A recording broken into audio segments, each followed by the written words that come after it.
మీ destination ఏదైనా ప్రపంచంలో ఏ మూల ఉన్నా CN travel explore the world your way. నమస్తే వ్యూస్, మన తెలుగు ఆంట్రప్రినర్స్ లేదా ఆంట్రప్రినర్స్గా మారాలి అనుకుంటున్న వాళ్ళకి ఆప్తా క్యాటలిస్ట్ 2025 ప్రోగ్రామ్ జరగబోతుంది on 4th and 5th of January. APTA అంటే American progressive Telugu association. Main agenda of this programme ఏంటి అంటే మన తెలుగు వాళ్ళకి బిజినెస్ పరంగా ఆంట్రప్రినర్స్కి ఎలాంటి డౌట్స్ ఉన్నా, ఎలాంటి సందేహాలున్నా ప్రపంచవ్యాప్తంగా 5,000 మంది ఆంట్రప్రినర్స్ ఇక్కడ గ్యాదర్ అవ్వబోతున్నారు ఆప్తా క్యాటలిస్ట్ 2025లో. సో మీకు ఎలాంటి డౌట్స్ ఉన్నా వాళ్ళ ఎక్స్పీరియన్స్తో ఎస్టాబ్లిష్ చేసిన బిజినెస్ పరంగా సాధించిన సక్సెస్తో మీ సందేహాలకి సలహాలు వాటిని తీర్చి మీకు ఒక సపోర్ట్గా ఉండబోతున్నారు. ఇవాళ మనతో ఉన్నారు catalyst programme conference secretary Chandrasekhar Nallam garu. అలాగే వారు ఇంతకుముందు బైలాస్ చైర్పర్సన్గా, ఎలక్షన్ కమిషన్ చైర్పర్సన్గా అండ్ బోర్డ్ మెంబర్గా కూడా ఉన్నారనమాట. నమస్తే సార్. నమస్తే, ఎలా ఉన్నారు? థ్యాంక్ యూ, చాలా బాగున్నానండి. Thanks for having us. It's pleasure to talk with you sir. ఎందుకంటే చాలా రేర్గా ఇలాంటి ఆపర్చునిటీ వస్తుంది. ఎందుకంటే మీరు చాలా బిజీగా ఉంటారు. ఐ నో, నేను చదివాను మీ గురించి మొత్తము. ఇంకా ఫ్యూ సెకండ్స్లో ఆడియన్స్ కూడా చెప్పబోతాను. ఇంత ఎక్స్పీరియన్స్ ఉంది, ఇంత బిజీగా ఉండే మీరు మా కోసం ఇట్లా సుమన్ టీవీకి వచ్చి ఒక 30 minutes or 40 minutes of your time ఇచ్చి మీ ఎక్స్పీరియన్సెస్ షేర్ చేసుకోవడం, దాని ద్వారా ఎంతోమంది ఇన్స్పైర్ అవుతారు. It's a great opportunity for us as well. Thank you so much for coming. Thank you. Me journey నేను చదివాను 1997 ఇఫ్ ఐఎమ్ నాట్ రాంగ్, సింగపూర్లో. Correct, సింగపూర్కి వెళ్ళారు first. And world famous companies, global firms ఏవైతే ఉన్నాయో, IBM, Accenture, ఇలాంటి పెద్ద పెద్ద కంపెనీస్లో వర్క్ చేశారు. తర్వాత స్వతహాగా మీ అంతా మీరు ఒక 4-5 కంపెనీస్ని ఎస్టాబ్లిష్ చేస్తారు, స్థాపించారు. ఎన్నో కంపెనీస్కి ఇన్వెస్ట్ చేశారు. That's quite a journey sir. అసలు స్టార్ట్ చేయాలి అంటే టు స్టార్ట్ విత్ మీరు Ramachandrapuram, if I'm not wrong, Ramachandrapuram east గోదావరిలో పుట్టి సింగపూర్ దాకా వెళ్ళిన జర్నీ గురించి ఒకసారి ఫస్ట్ మాట్లాడదాం మనం. ఎక్కడ సార్, ఎలా స్టార్ట్ అయింది? తప్పకుండా. థ్యాంక్ యూ అండి. అగైన్ అందరికీ ముందుగా సుమన్ టీవీ ప్రేక్షకులందరికీ కూడా నమస్కారాలు. ఈ అవకాశాన్ని కల్పించినటువంటి సుమన్ టీవీ, ఎందుకంటే చాలామందికి చాలా ఎక్స్పీరియన్స్లు ఉంటాయి, చాలా జర్నీ ఉంటుంది. కానీ అందరితో పంచుకోవడం అనేది, ఆ పంచుకోవటానికి ఇటువంటి మంచి ప్లాట్ఫామ్ దొరకడం అనేది చాలా థ్యాంక్ యూ అండి. సో మీరు ఒక క్వశ్చన్ చిన్నగా అడిగారు, కానీ ఆన్సర్ చాలా పెద్దగా ఉంటుంది. వీలైనంత క్లుప్తంగా చెప్పడానికే ప్రయత్నం చేస్తాను, ప్లీజ్. రామచంద్రపురం, తూర్పుగోదావరి జిల్లా రామచంద్రపురంలో పుట్టి పెరిగానండి. ఇంటర్మీడియట్ వరకు అక్కడే చదివాను. ఈ గ్లోబల్ కంపెనీస్లో పనిచేయటం అయినా, లేకపోతే సంస్థలను స్థాపించడం, వాటిని నడపడం అయినా, అది ఓవర్ నైట్ అయితే డెఫినెట్గా అవ్వలేదండి. It's a long journey. So కొంచెం చిన్నతనంలోకి వెళ్తే హై స్కూల్, ఇంటర్మీడియట్ వరకు కూడా తెలుగు మీడియం, గవర్నమెంట్ జూనియర్ కాలేజ్లో నేను ఇంటర్మీడియట్ చదివాను. ఇంటర్మీడియట్ వరకు తెలుగు మీడియం. ఇంకా ఫన్నీ ఏంటంటే, నేను ఇంజనీరింగ్ భీమవరంలో ఇంజనీరింగ్ చదివానండి, SRKR ఇంజనీరింగ్ కాలేజ్లో. 95లో నేను కంప్లీట్ చేశాను. సో ఇంటర్ అయిన తర్వాత MSETలో ర్యాంక్ వచ్చి ఇంజనీరింగ్ అడ్మిషన్స్ ప్రాసెస్ అయిన తర్వాత భీమవరంలో ఇంజనీరింగ్ జాయిన్ అయ్యి, ఫస్ట్ రోజు ఒక బస్సులో రామచంద్రపురం నుంచి భీమవరం వెళ్ళి బస్సు దిగి కాలేజీకి వెళ్తూ ఎంతో బిడియంగా, ఎంతో భయంగా, మొదటిసారి ఊరు నుంచి బయటకు వెళ్ళడం. అప్పటి వరకు ఇంటి దగ్గరే ఉండి ఇంట్లో భోజనం చేసి స్కూల్కి వెళ్ళడం, భోజనం చేసి కాలేజీకి వెళ్ళడం, సాయంత్రం ఇంటికి రావడం. ఇంటి నుంచి బయటకు వెళ్ళింది. అండ్ తెలుగు మీడియం ఇంజనీరింగ్ అంటే ఇది ప్రొఫెషనల్ డిగ్రీ. అది కొన్ని సినిమాల్లో కొంతమంది చూస్తుంటారు మీరు, కొన్ని క్యారెక్టర్లు ఇంగ్లీష్ రాకుండా అందరూ టీజ్ చేస్తూ ఉంటారు. That is me. సో చాలా బిడియంగా ఉంటామండి. అందరూ హైదరాబాద్ నుంచి, మేజర్ సిటీస్ నుంచి వచ్చిన వాళ్ళందరూ కూడా కాలేజీలో, వాళ్ళందరూ మంచి ఫన్ జోష్ నడుస్తూ ఉంటే నేను ఇలా ఏం నడుస్తుంది అని ఇట్లా ఉండేవాడిని. సుమారు ఇంజనీరింగ్ పూర్తయ్యే వరకు కూడా, సెకండ్ ఇయర్, థర్డ్ ఇయర్ కూడా అలా ఉండేవాడిని. బట్ ఆ 4 సంవత్సరాల్లో చాలా నేర్చుకున్నాను. చాలామంది మంచి ఫ్రెండ్స్ అయ్యారు. ఫ్రెండ్స్ నుంచి ఆ జర్నీ, బయటికి వెళ్ళి చదవడం అనేది అది మొట్టమొదటి మార్పు. ఎందుకంటే కాలేజెస్లోను, స్కూల్స్లోను సబ్జెక్ట్స్ ద్వారా నేర్చుకునేది ఒకటే అయితే, మన జీవితాన్ని జీవిస్తూ నేర్చుకునేది అంతకంటే చాలా చాలా exactly sir, exactly. Agree with you. And ఆ ఇంజనీరింగ్ 4 సంవత్సరాలు ఇది యాక్చువల్గా ఈ ప్రేక్షకులకు ఎవరైతే చూస్తున్నారో, నిజంగా ఇంజనీరింగ్ చదువుతున్న స్టూడెంట్స్ ఎవరైతే ఉన్నారో వాళ్ళందరికీ ఇక్కడ ఒక నేను అండర్లైన్ చేసి చెప్పేది ఏంటంటే, it matters who you hang out with. నువ్వు ఎవరితో టైం స్పెండ్ చేస్తున్నావు, నీ ఫ్రెండ్స్ ఎవరు అనేది ఎంత ఇంపార్టెంట్ అంటే, ఆ 4 సంవత్సరాల్లో ఈ మధ్య చాలా మూవీస్ వచ్చి రకరకాల fancy items, fancy thoughts, fancy things, అసలు లైఫ్ అంతా చాలా ఫ్యాన్సీ అయిపోయినది. And that's okay, but it's very important to have friends that you going to have for your life. నువ్వు ఎటువంటి ఫ్రెండ్స్ ఉండాలి అంటే వాళ్ళు నీతో ఉండాలి త్రూ అవుట్. ఇప్పుడు ఆ 4 సంవత్సరాలు కాదు, to rest of your life. అటువంటి ఫ్రెండ్స్ నేను ఇంజనీరింగ్లో సంపాదించుకున్నాను.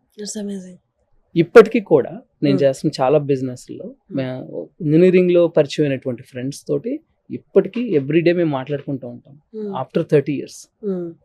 And we do a lot of business, చాలా బిజినెస్లు కలిసి చేస్తాం. సో అండ్ సహకరించుకుంటాం, ఒకరికొకరు సహకరించుకుంటాం. పూర్వకాలంలో మనకి చిన్న పల్లెటూరులోనూ కానీ, పల్లెటూరులోనూ కదా ఎక్కడైనా పెద్ద పెద్ద కుటుంబాలు ఉండేవి. ఇంట్లో 4, 5, 10 మంది పిల్లలు ఉంటూ ఉండేవారు. ఇప్పుడంతా మైక్రో ఫ్యామిలీస్ అయిపోయి ఒకరు లేదా ఇద్దరు చాలని ఉన్నది. అది తక్కువ రైట్ అనేది డిస్కషన్ కాదు నేను చెప్తుంది. కాకపోతే అప్పట్లో 10 మంది, 15 మంది, 20 మంది పిల్లలు ఉన్న కుటుంబంలో, ఊర్లో వాళ్ళ బలం ఏంటంటే వాళ్ళ సిబ్లింగ్స్, సొంత అన్నదమ్ములు. ఈ ఊర్లో గొడవ అయితే ఒక 10 మంది అన్నదమ్ములు అందరూ కలిసి వెళ్తారు. అది వాళ్ళ బలం.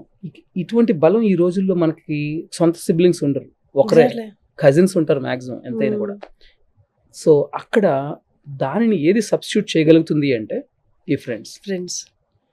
మంచి ఫ్రెండ్స్ని మనం సంపాదించుకోగలిగి వాళ్ళతోటి జర్నీ చేయగలిగి దాన్ని నెక్స్ట్ లెవెల్కి తీసుకెళ్ళగలిగితే అందులో ఉండేటువంటి ఈ కెరియర్లో ఉండే సక్సెస్కి చాలా తోడ్పాటు అవుతుంది. అది big thing that I can say. So engineering complete అయింది తర్వాత అప్పట్లో ఇంకా జాబ్స్ అనేది ఇంజనీరింగ్ అయిన ప్రతి ఒళ్ళకి జాబ్లు వచ్చేవి. ఇంకా సో టఫ్గా నడుస్తూ ఉండేది. మొత్తం మీద ఐటీ జాబ్ అప్పుడే ఐటీ బూమ్ నడుస్తుంది. సో చెన్నై, అప్పుడు మద్రాసు వెళ్ళి అక్కడ జాబ్ చేశాను ఒక 6 months. వాళ్ళు కంపెనీ ద్వారా సింగపూర్ పంపించారు 97లో. ఒక 1 year ఉండి మళ్ళీ ఇంటికి వచ్చి తర్వాత 98లో యుఎస్కి H1 వీసా మీద. చాలా మంది ఇప్పుడు అందరూ వెళ్తున్నట్టుగానే H1 వీసా మీద వెళ్ళిన తర్వాత అగైన్ అప్పటికి చాలా తేడాలు ఉన్నాయి. నేను సుమారు 25 సంవత్సరాలు అవుతుంది జాబ్ మీద వెళ్ళాను. మొదటి కొన్ని సంవత్సరాలు జాబ్ చేశాను. ఇంకొకటి నేను వెనక్కి వెళ్తే, నేను మా ఫ్యామిలీ బిజినెస్ ఫ్యామిలీ. మా నాన్నగారికి బిజినెస్ ఉండేది, అంటే వ్యవసాయ ఆధారిత ఫ్యామిలీలే ముందు నుంచి. కానీ పర్టికులర్గా మా నాన్నగారు, మా తాతగారు వీళ్ళందరూ కూడా బిజినెస్లు చేసేవాళ్ళు. So business and entrepreneurial thing అనేది ఇంకా బ్లడ్లో ఉంది. సో 98లో యుఎస్కి వెళ్ళిన తర్వాత 2-3 years జాబ్ చేసిన తర్వాత అది ఏదో చేయాలి అని చెప్పి H1 మీద ఉండగా యుఎస్లో బిజినెస్ చేయడం అనేది చాలా కొద్దిగా రిస్క్ కూడా. లీగల్గా H1 మీద అక్కడికి రావడం అనేది ఒక కంపెనీకి జాబ్ చేయడం కోసం. కానీ అక్కడ జాగ్రత్తగా వెతికితే కొన్ని లూప్ హోల్స్ ఉంటాయి H1 మీద ఉంటూ కూడా బిజినెస్ చేయడానికి. సో అంటే కొద్దిగా టెక్నికల్గా చెప్పాలంటే మీరు H1 మీద ఉన్న వాళ్ళు కంపెనీ పెట్టచ్చు, కానీ ఆ కంపెనీలోంచి డబ్బులు తీసుకోకూడదు. ప్రాఫిట్స్ తీసుకోవడానికి ఉండదు. అది దానికి వేరే మార్గాలు ఏమైనా చూసుకోవాలి. ఓన్లీ వే అక్కడ నీకు H1 మీద ఉన్నప్పుడు సంపాదన ఎవరైతే H1 స్పాన్సర్ చేశారో వాళ్ళ నుంచి శాలరీ మాత్రమే తీసుకోగలుగుతారు. వేరే రకమైన ఏ ఆదాయం ఉండకూడదు. సో కానీ కొన్ని చిన్న లూప్ హోల్స్ ఉంటాయి అక్కడ. స్టాక్స్లో ఇన్వెస్ట్ చేస్తే ఆ డబ్బులు తెచ్చుకోవచ్చు అట్లాంటివి. సో ఆ రకంగా కంపెనీ పెట్టచ్చు, కానీ కంపెనీ నుంచి ప్రాఫిట్స్ తీసుకోకూడదు. ఇలాంటివి కొన్ని ఉన్నాయి. బట్ అందులోకి మనం పూర్తిగా వెళ్ళకపోయినా మ్యాటర్ ఏంటంటే, ఒక 4 సంవత్సరాలకే ఇది 3-4 సంవత్సరాల్లో మొదలయ్యి అక్కడ గ్రాసరీ స్టోర్స్ పెట్టచ్చు. ఫస్ట్ మీది సాఫ్ట్వేర్ కంపెనీ కాదు, సాఫ్ట్వేర్ కంటే ముందే grocery store. Interesting. Grocery store కూడా ఎట్లా అంటే, ఆ గ్రాసరీ స్టోర్ మళ్ళీ మల్టిపుల్ గ్రాసరీ స్టోర్స్ ఎక్స్పాండ్ చేస్తాయి. ఇంకా నెక్స్ట్ లెవెల్. ఓకే, ఇది అక్కడ గ్రాసరీ స్టోర్ అంటే నువ్వు ఒక హోల్సేలర్ నుంచి కొనుక్కుని రిటైల్గా అమ్మడం. ఈ హోల్సేల్ నుంచి మనం కొనడం ఎందుకని చెప్పి ఇంపోర్ట్స్ బిజినెస్ ఇండియా నుంచి ఇంపోర్ట్ చేయడం. ఇదంతా ఇప్పుడు నేను 22, 23, 24 ఇయర్స్ ఏజ్లో యూఎస్కి వెళ్ళిన 4 ఇయర్స్. సో అది కొంతకాలం అయిన తర్వాత మళ్ళీ ప్రతిదానికి కూడా సైకిల్ టైం ఉంటుంది. కొంతకాలం తర్వాత దాని నుంచి మళ్ళీ ఎగ్జిట్ అయిపోయి మళ్ళీ బ్యాక్ టు కొంతకాలం ఎగ్జిట్ అంటే మీరు అది ఎవరికైనా ఇచ్చేసారా? అమ్మేయడం, ఓకే. ఎగ్జిట్ అయిపోవడం అంటే విత్ ప్రాఫిట్స్, మంచి ప్రాఫిట్స్ తో. అంటే రేషియో చెప్తారా? 1:2 or 1:? మేబీ అంటే అట్లాగా నిజం చెప్పాలంటే పెద్దగా ఇన్వెస్ట్మెంట్ ఏం పెట్టమన్నారు. ఎందుకంటే ఈ హోల్సేల్ నుంచి అది మనకు క్రెడిట్ వస్తుంది, మనం అమ్మిన తర్వాతే వాళ్ళకి డబ్బులు ఇస్తాం. పెద్దగా ఈ మనకి సాఫ్ట్వేర్ కంపెనీ లాగా అలాగా 2x 3x అని చెప్పలేం, కానీ అప్పటికి $100,000 డెఫినెట్గా సేవ్ చేయాలి, అందులో నుంచి ప్రాఫిట్స్ తీసుకున్నాను. సో ఆ ఎపిసోడ్ అయిపోయింది, ఆ సాగా అయిపోయినది. తర్వాత మళ్ళీ కొంచెం అక్కడ రెసిషన్ లాగా వచ్చింది. ఇది 2005 టైంలో నేను డెట్రాయిట్లో ఉండేవాడిని. డెట్రాయిట్లో ఆటోమొబైల్ రెసిషన్ వచ్చింది. అక్కడ ఏంటంటే కొంచెం క్రైసిస్ లాగా వచ్చింది. సో ఈ గ్రాసరీ బిజినెస్ ఇవన్నీ కూడా కొంచెం బాగాలేదు. సో సరిగ్గా రైట్ టైం ఎగ్జిట్. తర్వాత మళ్ళీ కొంతకాలం జాబ్స్ చేస్తాం. మీరు ఇందాక చెప్పినట్టుగా IBM, యాక్సెంచర్, డెలైట్ వీటిలో పనిచేస్తాం. ఫ్యూ ఇయర్స్ చేసిన తర్వాత మళ్ళీ ఈ జాబ్లు చేస్తూ ఏం చేయాలి అని ఆలోచన అనమాట. సో అది that lead me to next phase. That is where IT companies start చేయడం, కన్సల్టింగ్. అండ్ అందులో కూడా ఇందాక చెప్పినట్టుగా ఫ్రెండ్స్ అనేది ఒకటైతే మన ఓన్ ఫ్యామిలీ మెంబర్స్. సో మేము 5 సిబ్లింగ్స్, మా అన్నయ్య, అక్క, నేను, తమ్ముడు, చెల్లి యుఎస్లోనే ఉంటారు. అన్నయ్య, అక్క అక్కడ ఇండియాలో ఉంటారు. సో తమ్ముడు ఎప్పుడు కూడా ఏంటి మనం ఇంకా జాబులు చేస్తున్నాం, వాడు కూడా, ఎందుకంటే సేమ్ ఒకటే స్కూల్. సో కొంతకాలం అలాగా ఆలోచిస్తా ఉన్నాం ఏం చేయాలని. So right time spun a new company, so consulting company. So IT staffing company మొదలుపెట్టి అక్కడి నుంచి మొదలుపెట్టి మళ్ళీ మల్టిపుల్ దాన్ని ఎక్స్పాండ్ చేసుకుంటూ అందులో మళ్ళీ ఫ్రాంచైజ్ మోడల్, అంటే ఒక కంపెనీ ఉంటుంది, సో మల్టిపుల్ ఫ్రాంచైజెస్ ఉంటాయి. అంటే దీన్ని స్కేల్ అప్ చేయడం కోసం, ఎందుకంటే ఒకరే చేస్తే యూ బికమ్ బాటిల్ నెక్, కొంతే చేయగలుగుతాం. దాన్ని స్కేల్ అప్ చేయాలి ఎలా అంటే వేరే తెలిసిన బాగా మన ట్రస్ట్ వర్ది ఉన్న ఎవరో ఒకరితోటి ఇంకో కంపెనీ పెట్టియడం, అందులో పేరెంట్ కంపెనీకి స్టేక్ ఉంటుంది, వీళ్ళు రన్ చేసుకుంటూ ఉంటారు బిజినెస్. సో ఆ రకంగా దాన్ని ఎక్స్పాండ్ చేసుకుంటూ స్కేల్ అప్ చేసుకుంటాం. అది ఒక డైమెన్షన్. 2 డైమెన్షన్ డైవర్సిఫికేషన్, అంటే డిఫరెంట్ ఇండస్ట్రీస్లో పెట్టడం, ఇన్వెస్ట్మెంట్స్. సో ఇందాక నేను చెప్పినట్టుగా ఇంజనీరింగ్లో ఉన్నటువంటి ఫ్రెండ్స్ మేమంతా వీ ట్రావెల్ టుగెదర్. ఆ క్లోజ్గా ఉన్న ఫ్రెండ్స్ ఒక 4-6 పీపుల్ ఉంటాం. మేమంతా కూడా కలిసి ఈ రోజు కూడా ప్రతిరోజు మాట్లాడుకుంటూ ఉంటాం. అంటే సారీ టు ఇంటరప్ట్, ప్లీజ్. ఈ మొత్తం ప్రాసెస్లో బిజినెస్ హ్యాండిల్ చేయడం ఇదంతా ఒక డిఫికల్ట్ జాబ్ అయితే అందరూ ఫేస్ చేసేది ఈ కోఆర్డినేషన్. మీరు ఎవరైతే అన్నారో సిబ్లింగ్స్ అని కానీ ఫ్రెండ్స్ అని కానీ, మనీ ఆస్పెక్ట్ ఎప్పుడైతే ఎంటర్ అవుతుందో క్యాలిక్యులేషన్స్ మారుతాయి, మాట తీరు మారుతుంది. ఎక్కడో అంటే ఎంత చెప్పినా ఎక్కడో చోట మాట తీరు మారుతుంది, డిఫరెన్సెస్ అయితే వస్తాయి. బట్ ఇక్కడ మెయిన్ ఆస్పెక్ట్ ఏంటంటే how did you handle that ఇంత లాంగ్ జర్నీకి? అంటే ఎక్కడో ఒక చోట మనం తగ్గాలి, ఎదుటి వాళ్ళు తగ్గాలి, ఆ కోఆర్డినేషన్ ఎలా కుదిరింది? క్వశ్చన్ అండి. రెండు డిఫరెంట్ ఆస్పెక్ట్స్ ఉన్నాయి ఇందులో చెప్తాను. ఒకటి పార్ట్నర్షిప్స్, వేరే వాళ్ళతో పనిచేస్తున్నప్పుడు డిఫరెంట్ పీపుల్ని, ఇందాక ఫ్రాంచైజ్ మోడల్లో కానీ ఏదైనా కూడా ఒక థింగ్ నేను ఎప్పుడు కూడా నమ్మేది ఏంటంటే బీ ఆనెస్ట్. ఫస్ట్ థింగ్ మనం ఆనెస్ట్గా ఉంటాం. రెండోది ఏదైతే అనుకుంటున్నాం, లెట్స్ సే మన ఇద్దరం కలిసి ఒక బిజినెస్ చేయాలనుకుంటే దానికి సంబంధించిన విధి విధానాలన్నీ, terms and conditions, policies, everything ముందే అనుకోని పేపర్ మీద పెట్టుకోండి, రాసుకుని అక్కడ పెడతాం. తర్వాత ఎప్పుడు ఏ డిస్కషన్ వచ్చినా మన ఇద్దరం ఆర్గ్యూ చేసేది ఏం లేదు, అది చూసుకోవడం, అందులో ఏం రాసుకున్నాం, let's go back to that.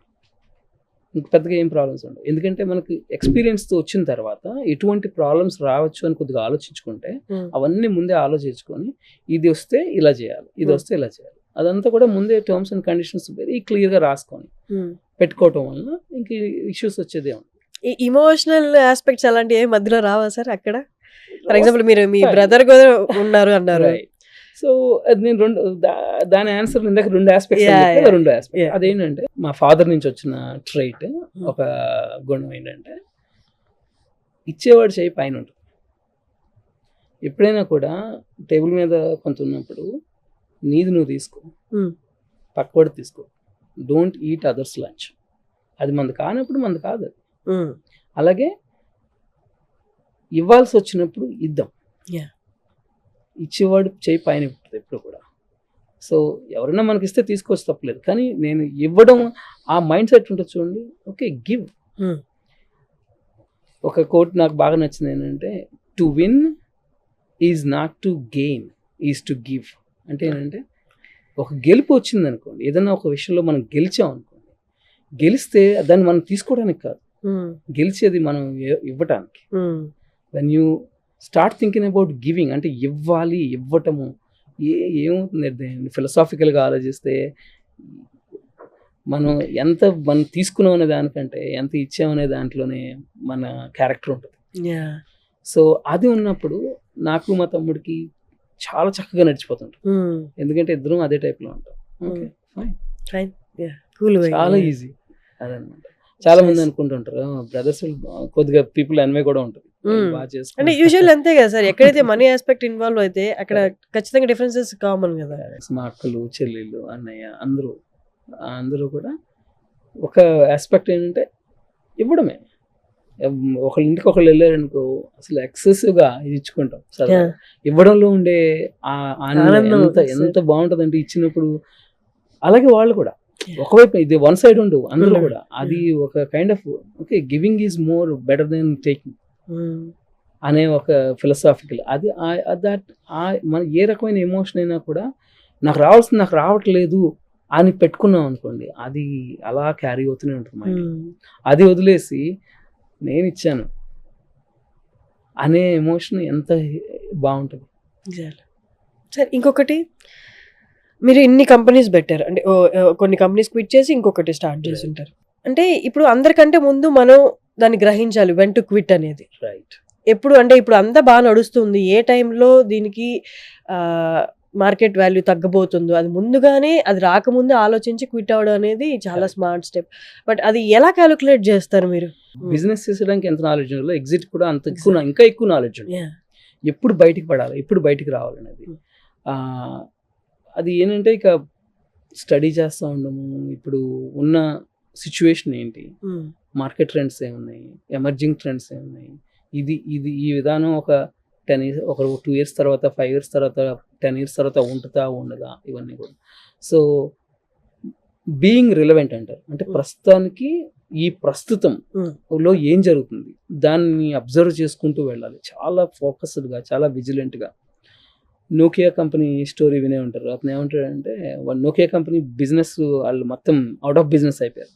అప్పుడు దాని సీఈఓ ఏమంటాడంటే, వి డిడ్ంట్ డూ ఎనీథింగ్ రాంగ్, మేమేం తప్పు చేయలేదు, అయినా కానీ బిజినెస్ ఫెయిల్ అయ్యామని చాలా బాధగా చెప్తాడు. అతను ఏ తప్పు చేయలేదు, కానీ అతను చేయాల్సింది చేయలేదు, అతను గ్రహించలేదు. అక్కడంతా స్మార్ట్ ఫోన్స్ వస్తున్నాయి, అందరూ స్మార్ట్ ఫోన్స్ మూవ్ అవుతున్నారు, మనం మూవ్ అవ్వాలి అనే దాన్ని గ్రహించలేదు ఆయన. రైట్ థింగ్ చేయడం ఎంత ఇంపార్టెంటో, రాంగ్ థింగ్ ని ఆపడం కూడా అంతే ఇంపార్టెంట్. ఇది ఎమర్జింగ్, వేరే మూవ్ అయిపోతున్నాం ఇక్కడి నుంచి, వేరే దానికి టెక్నాలజీ అడ్వాన్స్ అవుతుంది, లేకపోతే సిస్టమ్ అడ్వాన్స్ అవుతుంది అన్నప్పుడు దాన్ని గ్రహించి ఆ రకంగా ఆ డైరెక్షన్ లో ముందుకు వెళ్ళగలిగితే సక్సెస్ అవుతారు. లేకపోతే డెట్రాయిట్ లో నేను ఇందాక మీకు ఆటో మెల్ట్డౌన్ అని చెప్పాను. ఆటో మెల్ట్డౌన్ వస్తుంది అనేది ఒక 2-3 years ముందే అందరికీ సిగ్నల్స్ వస్తూ ఉన్నాయి. ఈ ఆటో మెల్ట్డౌన్ వస్తుంది, ఆటోమొబైల్ ఇండస్ట్రీ అంతా కూడా పడిపోతుంది, డెట్రాయిట్ చాలా కష్టాల్లో వెళ్ళిపోద్ది అనే విషయం అందరికీ తెలుస్తున్నాను. అప్పుడు నేను ఒక 2 years, ఆల్మోస్ట్ ఒక 1-2 years పాటు నడిచింది అదంతా. 2 years ముందే ఎగ్జిట్ అయ్యాను ఈ ఆల్ గ్రాసరీ బిజినెస్ నుంచి. అప్పటి నుంచి చాలా మంది ఇండియన్స్ డెట్రాయిట్ నుంచి బయటకు మూవ్ అవుతా ఉన్నారు. అక్కడ ఉన్న గ్రాసరీ స్టోర్స్ అందరూ స్ట్రగుల్ అయ్యారు, ఎందుకంటే ఇండియన్స్ లేరు అక్కడ. సో రైట్ టైంలో దాన్ని అబ్జర్వ్ చేసి, ఇది ఫ్యూచర్ని ఫోర్కాస్ట్ చేసి దానికి తగ్గట్టుగా మన మూవ్స్ని చేసుకుంటూ వెళ్ళడంలోనే ఆ సక్సెస్ ఉంటుంది.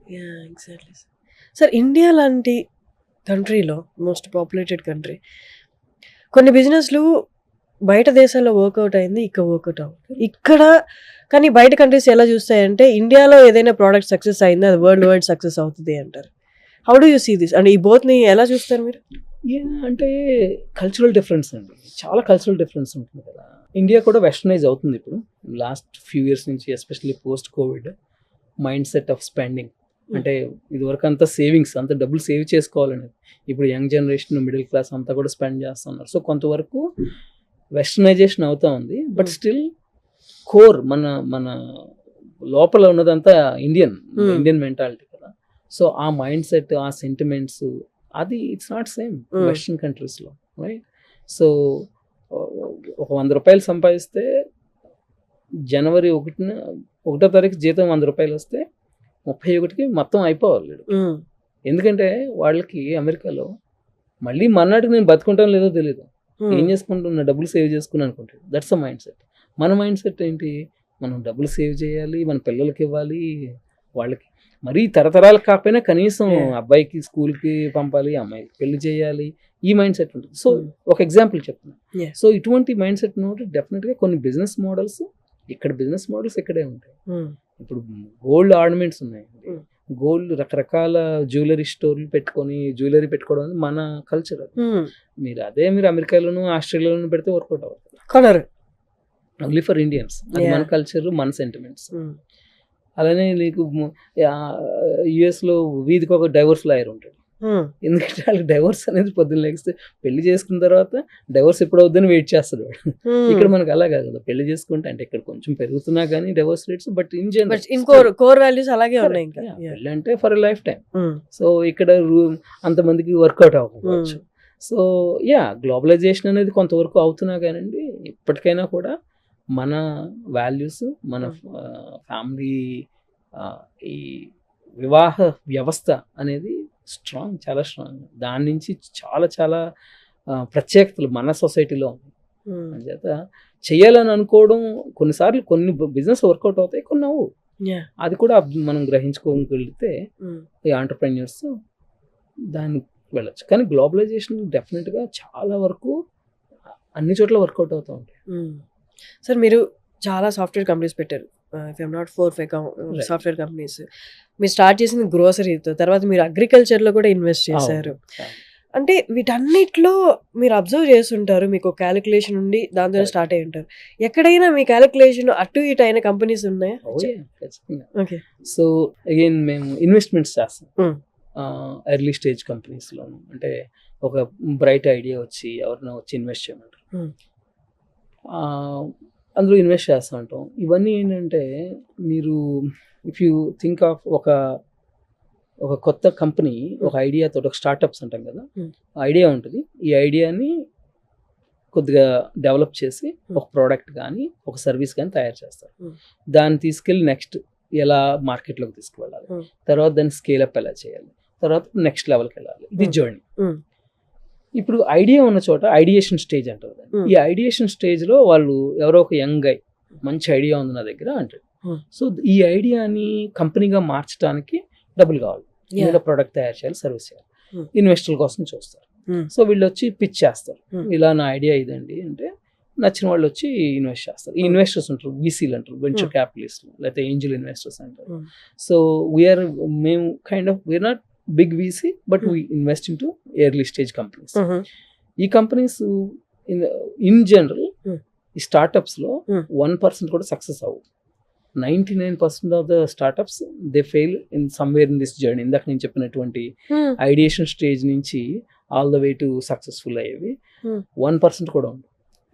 సో జాగ్రత్తగా ఎవాల్యుయేట్ చేయాలి. ఇందులో ఇంకా ఐడియాలో పొటెన్షియల్ ఉందా లేదా, అది చేస్తున్న వ్యక్తిలో టాలెంట్ ఉందా లేదా, అతనికి టాలెంట్ ఉండాలి, క్యారెక్టర్ ఉండాలి, ఎవరైతే దీన్ని చేయాలనుకున్నా వాళ్ళ కమిట్మెంట్ ఉండాలి. ఇవన్నీ కరెక్ట్గా అసెస్ చేసుకోగలగాలి.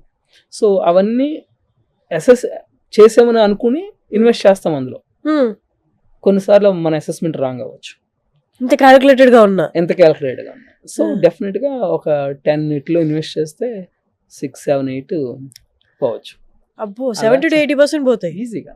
కానీ ఆ వచ్చేటటువంటి 1 or 2, 15-20% వచ్చిన అవి వాటిలో మంచి రిటర్న్స్ రావచ్చు, వాటిలో 10x రావచ్చు. అంటే ఈ వీటిలో పోయింది కూడా అందులో వచ్చేది. కరెక్ట్. అంతే. ఓకే.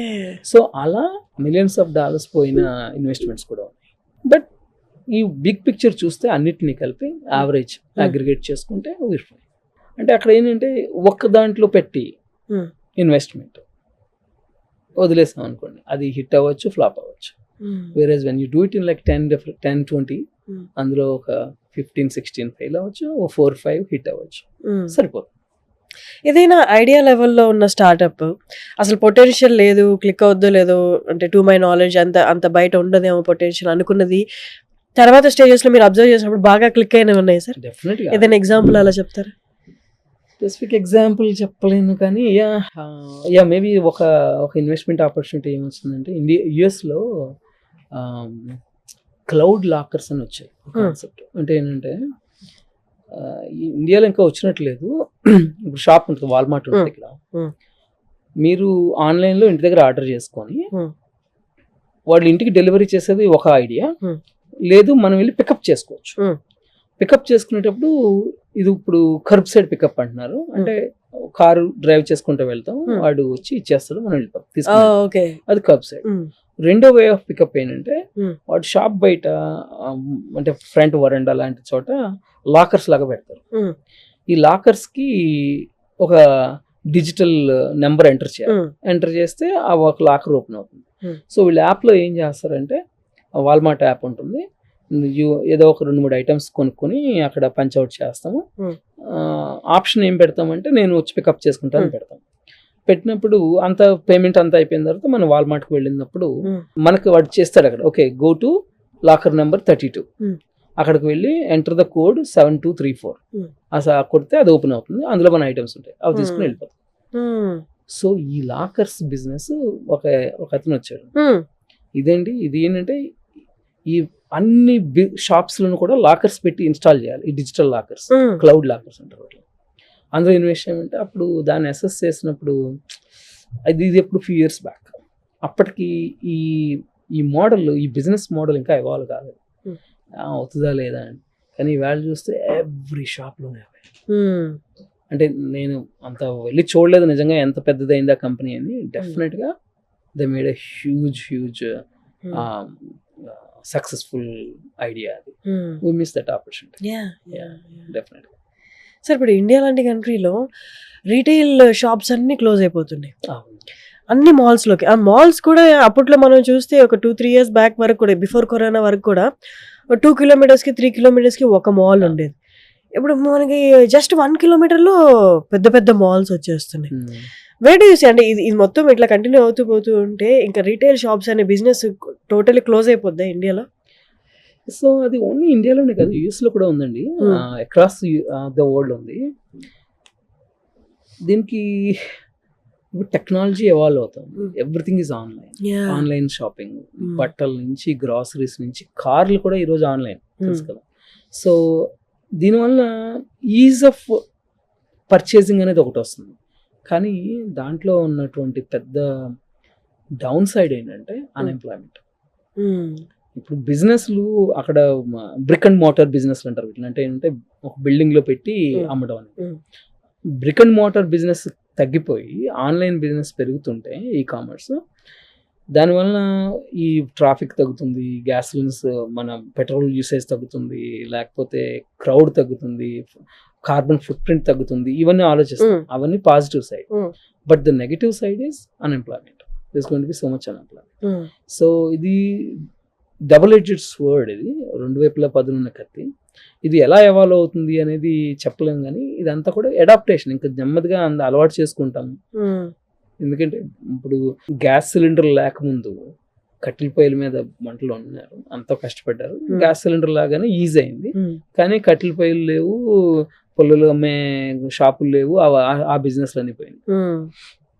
ఆ బిజినెస్లు పోయినాయి, కొంతమంది జీవనాధారం పోయింది అనేది ఒక థింగ్ అయితే, కానీ ఇటుపక్క అది అలవాటు అయిపోయింది, అలా ముందుకెళ్ళిపోయింది. సో ఇది కూడా అంతే, కొన్నాళ్ళకి నెమ్మదిగా దాన్ని అలవాటు చేసుకుంటాం. ఇంకా కానీ ఎవరికైతే అన్ఎంప్లాయ్మెంట్ వస్తుందో, ఎవరైతే బిజినెస్, ఇప్పుడు అందులో sales people, sales girls, sales boys, లేకపోతే దాని చుట్టూ ఉండేటటువంటి చిన్న చిన్న బిజినెస్లు, పార్కింగ్ లాట్లు ఇవన్నీ ఆ బిజినెస్లన్నీ పోయినాయి. సో వాళ్ళందరి పరిస్థితి ఏంటి? సో వాళ్ళకి కొత్తవి ఏవో వస్తూ ఉంటాయి. So it's a continuous evolution of the human life styles. Sir next ఫ్యూచర్లో అంటే ఇమీడియట్ ఫ్యూచర్లో అయినా ఏ సెక్టార్లో స్టార్టప్స్ బాగా క్లిక్ అయ్యే ఛాన్సెస్ ఉన్నాయి ఇండియాలో? చాలా చాలా వైల్డ్ డెప్త్ అండి అది క్వశ్చన్. ఏ సెక్టర్ అంటే technology is always there. Technology అనేది ఎవాల్వ్ అవుతూనే ఉంటుంది, రైట్? అండ్ రెండవది హెల్త్ కేర్. హెల్త్ కేర్ ఇండియాలోనే కాకుండా ప్రపంచవ్యాప్తంగా హెల్త్ కేర్ వర్కర్స్ షార్టేజ్ ఉంది. రిజిస్టర్డ్ నర్సులు కానీ హెల్త్ ప్రాక్టీషనర్స్ కానీ అది ఆ ఇండస్ట్రీ అయితే చాలా గ్యాప్ ఉంది అక్కడ, డిమాండ్కి సప్లైకి. రెండోది ఫార్మాసిటికల్స్. ఫార్మా అనేది ఎప్పుడు కూడా ఎవాల్వ్ అవుతూనే ఉంటుంది. కొత్త కొత్త మెడిసిన్స్ తయారు చేస్తూనే ఉంటారు. ఆ ఇండస్ట్రీ కూడా ఎప్పుడు కూడా మనకి అవుతూనే ఉంటుంది. సో టెక్నాలజీ, ఫార్మాసిటికల్స్, అలాగే అగ్రికల్చర్లో కూడా మోడర్నైజేషన్ ఆఫ్ అగ్రికల్చర్. సో దాని మీద అంటే అది అందులో మళ్ళీ ఛాలెంజెస్ ఉన్నాయి అక్కడ. ఈ జెనెటికలీ మోడిఫికేషన్ అనేది ఒక ప్రాబ్లం, ఎక్కువగా హైబ్రిడ్ చేయటం అనేది. కాకపోతే అది కూడా పెరుగుట విరుగుట కొరకే అంటారు కదా, అదంతా ఒక డైరెక్షన్ వెళ్తుంది. మళ్ళీ ఆలోచన అందరూ ఆపండి ఇది అని చెప్పి ఆర్గానిక్ గా సేంద్రియ సేద్యం కోసం వాటి పక్క వెళ్తారు తప్పకుండా. కాకపోతే అది కూడా ఎప్పటికీ కంటిన్యూస్ గా అవుతూనే ఉంటుంది. These industries definitely. సో కానీ ఏదైనా మీరు అన్నట్టు పెరుగుట కోసం ఏదైనా ఇండస్ట్రీ లాంగ్ రన్ అవుతుంది అంటే ఇంకా సాచురేటెడ్ పాయింట్కి వచ్చేస్తుంది అన్నప్పుడు ఏదో ఒక మార్పులు చేర్పులు జరుగుతూనే ఉంటాయి. అంటే ఇది ఒక 10 year పాలసీ లాగా అయిపోయింది. ఒక 10 years తర్వాత ఏదో ఒక మార్పులు చేర్పులు వస్తాయి. 10 years ఇది ఏ సెక్టర్ తీసుకున్నా అలాగే ఉంటుంది సార్. అంతే కదా, ఇంకెప్పుడు ఎందుకంటే జనరేషన్కి మార్పులు వస్తూనే ఉంటాయి. ఆ మార్పులను అడాప్ట్ చేసుకోవాల్సిందే. ఆ మార్పులు మనం అడాప్ట్ చేసుకోవాలి, కొత్త రకంగా బతకాలి. అంతే, దాన్ని మార్చలేము. Only constant is change. Change prepare అయి ఉండాలి, అంతే, ప్రిపేర్ అవ్వాల్సిందే. అంటే ఇప్పుడు ఎంత అగ్రెసివ్గా దాన్ని అడాప్ట్ చేసుకుంటాం అనేది కూడా ఇంపార్టెంట్. అంటే యంగ్ ఏజ్లో ఉన్న వాళ్ళు ఖచ్చితంగా అడాప్ట్ చేసుకోవాలి. కొద్దిగా ఓల్డర్ ఏజ్కి వచ్చేటప్పటికి వాళ్ళు ఎలా అయితే బతికారో అంతకుముందు 40-50 సంవత్సరాల పాటు ఒక రకంగా బతికితే ఇంకా అలా కంటిన్యూ చేసేస్తారు. ఇప్పుడు ఒక 60-70 years ఏజ్ ఉన్న వాళ్ళకి ఈ రోజు మీరు ఐప్యాడ్ తీసుకుని వాడని అంటే వాడలేకపోవచ్చు, వాళ్ళకి అది అవ్వదు కూడా. వేరే ఒక 30-40 years ఉన్న వాళ్ళు స్మార్ట్ ఫోన్ వాడకపోతే ప్రాబ్లమ్, రైట్? అలాగే ఇప్పుడు కాలేజెస్లో ఎడ్యుకేషన్ సిస్టమ్ కూడా ఇప్పుడు మనం ఒక 30-40 సంవత్సరాల క్రితం ఏ రకంగా అయితే చదువుకున్నారో ఇప్పుడు మారిపోయింది. ఎందుకంటే కొన్ని విషయాలని అంత కష్టపడి మెమరైజ్ చేయాల్సిన అవసరం లేదు, ఇంటర్నెట్లో దొరుకుతాం. ఎందుకు అంత కష్టపడి మెమరైజ్ చేయడం, రైట్? క్యాలిక్యులేటర్లు అనేది ఇవన్నీ వాట్ కెన్ మెషిన్ ఏదైతే చేయగలుగుతుందో వాటిని అంత కష్టపడి నేర్చుకోవాల్సిన అవసరం లేదు కదా. So stability is not comfort, change is the new comfort అని పెట్టుకోవాలి. New comfort, that is correct, అంతే కదా. Change is new comfort, you have to be comfortable with the change. Sir ఆప్తాకి అటెండ్ అవ్వాలనుకుంటున్న వాళ్ళు what can they look forward? Catalyst programme ఏంటంటే అండి, దీని ఆబ్జెక్టివ్, దీని ముఖ్య ఉద్దేశం ఏంటంటే ప్రపంచ నలుమూలల ప్రతి రంగంలోనూ ఒక స్థాయికి వెళ్ళి ఒక సక్సెస్ అయిన వాళ్ళు ఉన్నారు, ఆయా రంగాల్లో మళ్ళీ అవ్వాలనుకుంటున్న వాళ్ళు ఉన్నారు. అయితే ఆల్రెడీ సక్సెస్ అయిన వాళ్ళు కొన్ని ప్రాబ్లమ్స్ని, కొన్ని ఛాలెంజెస్ని ఆల్రెడీ క్లియర్ చేసి ఉన్నారు. ఇప్పుడు కొత్త వాళ్ళు మళ్ళీ అదే ఛాలెంజెస్ని వీళ్ళు కూడా సాల్వ్ చేస్తూ ఉంటే కొత్త ఛాలెంజ్ని ఇంకెప్పుడు సాల్వ్ చేస్తాం? As a human being already ఒకసారి ఒక ప్రాబ్లం సాల్వ్ చేసిన తర్వాత అది నేర్చుకుని let's solve new problems, let's do things even more better.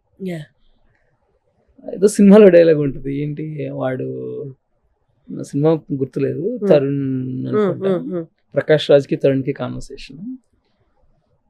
Tarun చెప్తా ఉంటాడు, మీరు ఒక రిక్షా తొక్కునేవాడు ఒక పెద్ద సక్సెస్ఫుల్ బిజినెస్ మ్యాన్ అయిన తర్వాత వాళ్ళ కొడుకుని అతను ఎక్కడైతే ఆపాడో అక్కడి నుంచి పైకి వెళ్ళాలనుకోవాలి తప్ప మళ్ళీ నేను రిక్షా తక్కువ వచ్చాను కాబట్టి నువ్వు కూడా అక్కడి నుంచి రావడం కరెక్ట్ కాదు. ఎగ్జాక్ట్లీ. సో అక్కడ తండ్రి కొడుకులు ఎగ్జాంపుల్ అతను చెప్పిన ఒక హ్యూమన్ రేస్ అనే దాన్ని మనం ఒక హోలిస్టిక్ గా చూస్తే మనందరం as a human let's solve new problems then solving the same problem again. అదే క్యాటలిస్ట్ ముఖ్య ఉద్దేశం. ఆల్రెడీ సక్సెస్ అయిన వాళ్ళ నుంచి వాళ్ళు ఎలా అయ్యారో నేర్చుకుని అది ఈజీగా చేసేసి కొత్త విషయాలు చేద్దాం. నేను ఇప్పుడు ఒక ఎగ్జాంపుల్ చెప్తా ఉంటాను. అదేంటంటే ఒక చిన్నల మీద రంగ్స్ ఉంటాయి కదా, అందరూ దాని మీద ఉంటే సక్సెస్ అయిన వాళ్ళు పైన ఉంటే కొత్తగా వస్తున్న వాళ్ళు కింద ఉంటారు, పైకి ఎక్కాలనుకుంటారు. వీళ్ళందరూ కూడా పైన ఉన్న వాళ్ళ నుంచి హెల్ప్ తీసుకోవాలనుకుంటారు. కానీ పైన ఉన్నవాడు ఏం చేస్తారు, ఇంకా పైన కోసం చూస్తుంది. అదొకటే కాదు, కింద వాళ్ళని కూడా చూసి వీళ్ళకి కూడా పైకి తీసుకురావాలి అనేది క్యాటలిస్ట్ ఉద్దేశం. సో యంగ్ ఆంటర్ప్రెన్యూర్స్ అందరికీ కూడా ఇక్కడికి వచ్చి learn from successful and accomplished entrepreneurs. అలాగే అకాంప్లిష్డ్ ఆంటర్ప్రెన్యూర్స్ ఏంటంటే వచ్చి ఇక్కడ share your knowledge and your wisdom. So 2-way street. Exactly. అందరు కోరుకునే ఎవరైనా నాకు హెల్ప్ చేస్తే బాగుండు. ఆల్రెడీ మన ఇండియన్స్ బయట సెటిల్ అయిన వాళ్ళు ఉన్నారు, వాళ్ళు వచ్చి కొంత సలహా ఇస్తే బాగుండు, ఈ ఒక్క స్టెప్ దాటితే నేను ఎదగలను అనుకున్నా వాళ్ళందరికీ యాప్తా క్యాటలిస్ట్ అనేది చాలా బాగా యూస్ఫుల్ అవుతుంది అనుకుంటున్నాను. Thank you so much sir. Thank you for your valuable time. Thank you so much.